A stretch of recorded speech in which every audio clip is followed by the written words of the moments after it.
Hey everyone, my name is Addison, and I'm a French tutor here at Belmont University with the Language Learning Centers, and I'm here to help you out if you're learning a language 100% online. So the first thing I want to talk about, my number one tip for learning a language online or essentially just by yourself is spaced repetition, right?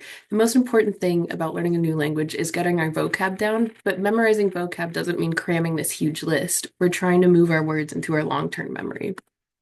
So, in order to do that, we can use technology, right? We've got the apps. We've got apps like Quizlet or Memrise or Anki. These use spaced repetition. And what this means is they're going to show you harder words more frequently and the easier words easier, the ones that you already know, less frequently. So you're not just repeating the same practice over and over like you may experience sometimes with Duolingo or other apps like that.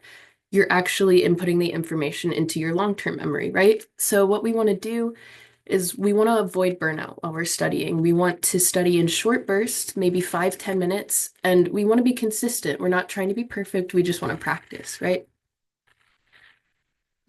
And that leads me to number two. We need to practice out loud.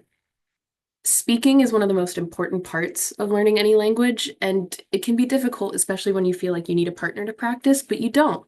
My favorite method to learn languages, I'm personally learning German right now, after French, and it's very different, but it's a bit more difficult.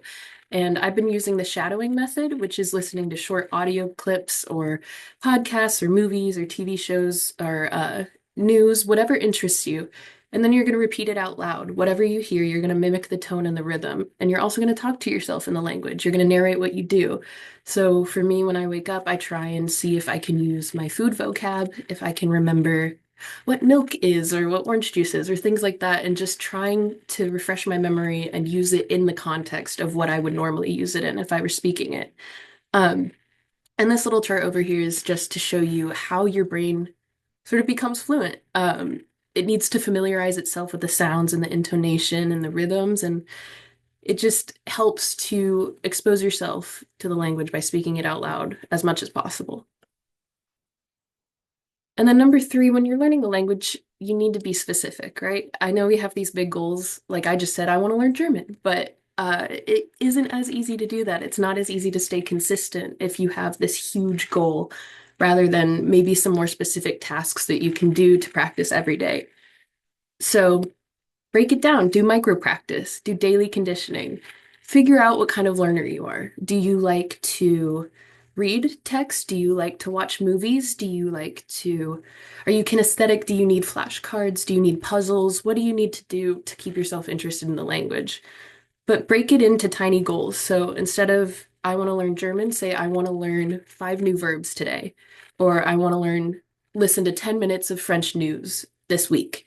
Um, 10 to 15 minutes, whatever you can give a day, is better than cramming once a week, right? So just take that time to give yourself intentional language learning time and practice your listening and your reading and your writing equally. And make sure that you're doing stuff that interests you. If you're learning the language, it's because of hopefully there's some part of it, either culturally or linguistically, that you like, right? And you want to tap into that. So for me, with German, I'm trying to use it to learn some history vocab and keep myself interested that way since I'm a history student.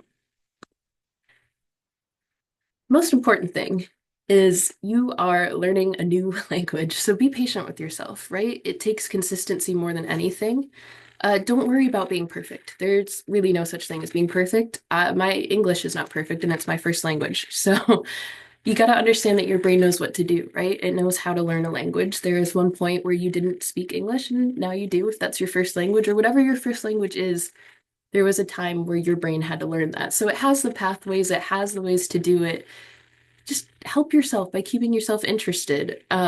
It's as much passion as it is skill, in my opinion. So if your goal is just to learn a language, choose something that you're interested culturally, right?